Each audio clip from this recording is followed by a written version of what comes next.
Oogqirha kwesibhedlele bathi liyenyuka inani lezigulana ezinezifo ezinganyangekiyo, abantu abonzakeleyo ngenxa yotywala, kuquka nabo baphethwe zizigulo ezayamene noxinzelelo lwengqondo.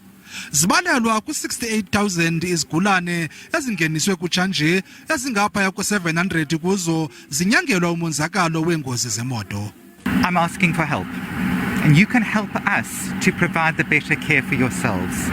And you can do that by managing your chronic conditions, take your medication, do the tests that you're supposed to do, look after your chronic conditions. Amanani abantu abosuleleke i-COVID-19 asezantsi, nanjengoko bebane kuphela abantu abancediswa ngoomatshini.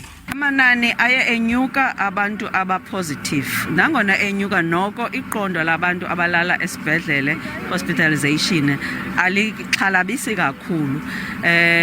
Abo sibabonayo umzekelo amanani bepha koma-400 abakwesibhedleleni, and abantu abafumaniseka basangena ngamandla kule 400 ngabantu batsha. Oogqirha bathi ukugonyela i-COVID-19 nokunciphisa inani leendibano nokusela ngenkathalo kungancedisana nokuba kungagcwali ezibhedlele ngeli xesha leziyunguma.